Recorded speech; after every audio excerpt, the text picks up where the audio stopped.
নমস্কার, কেমন আছেন সবাই? বিট্টুর দিনযাপনের আরও একটি নতুন ব্লগে আপনাদের সকলকে স্বাগত জানাই।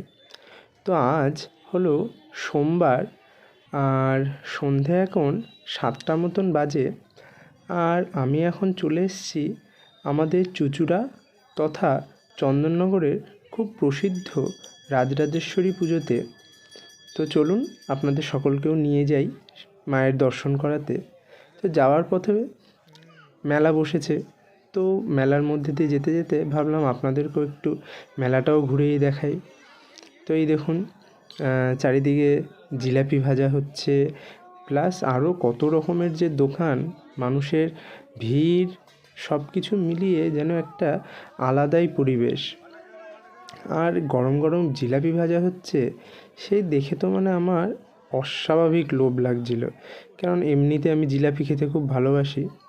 ওই দেখুন, নতুন কি সুন্দর গরম গরম জিলাপি ভাজা চলছে।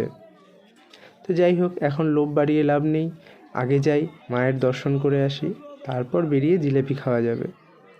তো এখন চলে এসেছি ঠাকুর মন্দিরের সামনে। চলুন আপনাদের সামনে দিয়ে মন্দিরটা দেখাই, আর তারপর মায়ের দর্শন করাচ্ছি। তো এই মন্দিরটা আমাদের চুঁচুড়া এবং চন্দননগরের সংযোগস্থল তালডাঙার থেকে একটু দূরে অবস্থিত। এই মন্দিরটা রাজরাজেশ্বরী মন্দির। আর বছরে এই সময়টা মায়ের 5 দিন ব্যাপী পুজো হয়। যেমন দুর্গা পুজোর সময় সপ্তমী, অষ্টমী, নবমী পুজো হয়, ঠিক রাজরাজেশ্বরী পুজো এই সময় এই হিসাবেই হয়। আর আজকে ছিল মায়ের পুজোর নবমী তিথি, মানে আজকেই শেষ দিন। তো দেখতেই পাচ্ছেন খুব সুন্দর মায়ের এই নাট মন্দিরটি। এই বছর আমাদের রাজরাজেশ্বরী পুজো 77 বছরে পদার্পণ করলো। আর চলুন সামনে থেকে একটু দেখার চেষ্টা করছি, আপনাদেরকেও দেখাবো। কিন্তু প্রচণ্ড ভিড়, এত মানুষ এসছে আজকে মায়ের দর্শন করতে, যেহেতু আজকেই শেষ দিন, আগামীকাল মায়ের বিসর্জন হয়ে যাবে। তো একটু সময় লাগছিল সামনে যেতে, সব ভিড় ঠেলে। তো যাই হোক, দেখতে পাচ্ছেন এই হলো মা রাজরাজেশ্বরী, এবং সামনে রয়েছেন ব্রহ্মা, বিষ্ণু, মহেশ্বর এবং ইন্দ্র। আর মায়ের দুই পাশে মায়ের দুই সখী জয়া ও বিজয়া। তো এই হলো মায়া রাজরাজেশ্বরীর রূপ। বলা হয় মা রাজরাজেশ্বরী দেবী দুর্গারই আর এক রূপ, কিন্তু মা এখানে দুর্গা রূপে নয়, রাজরাজেশ্বরী রূপে পূজিতা হন।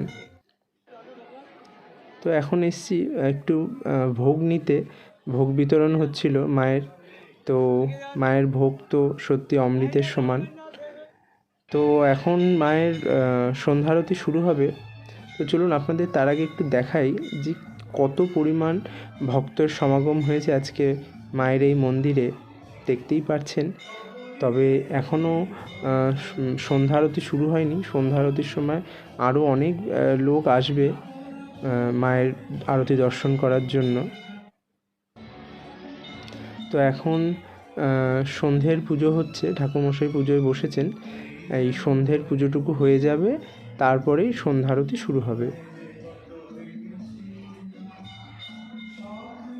আপনারা দেখতেই পাচ্ছেন যে কত লোক মায়ের দর্শন করার জন্য এসছে মন্দিরে। আমি এখন ওপরে দাঁড়িয়ে আছি, এখান থেকে দাঁড়িয়ে মায়ের সন্ধ্যারতিটা ভালো করে দেখতেও পারবো এবং আপনাদেরকেও দেখাতে পারবো, তার জন্যই। তো এখন মায়ের সন্ধ্যারতি শুরু হবে, শীতল ভোগ নিবেদন হবে। তারপরে দাঁড়ান দেখাই আপনাদের, কি সুন্দর ঢাকের বাজছিল এই সময়টা, মানে পুরো মণ্ডপটা জুড়ে যেন একটা দুর্গাপুজো ভাব অনুভব করতে পারছিলাম। ঢাকের আওয়াজ শুনলে তো এমনিই একটা দুর্গাপুজো ভাব মনেই হয়। তো যাই হোক, এখন মায়ের আরতি শুরু হয়েছে, আপনারা সকলে মায়ের আরতি দর্শন করুন।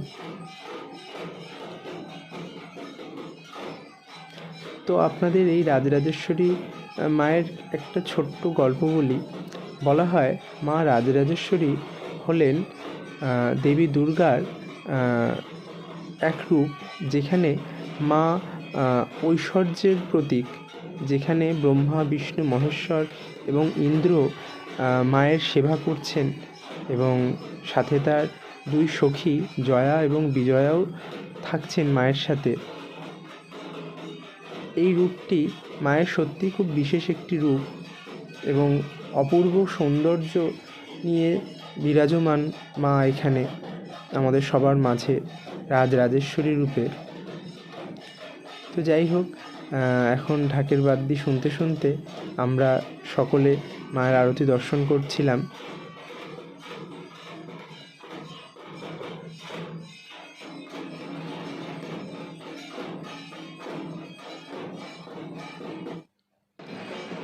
তো এখন আরতি প্রায় হয়েই এসছে। তো আমরা এরপর আরতি দেখে কিছুক্ষণ মেলায় ঘুরে তারপর বাড়ি চলে এসেছি। বাড়িতে আস্তে আস্তে প্রায় 10:30 মতন বেজে গেছিলো।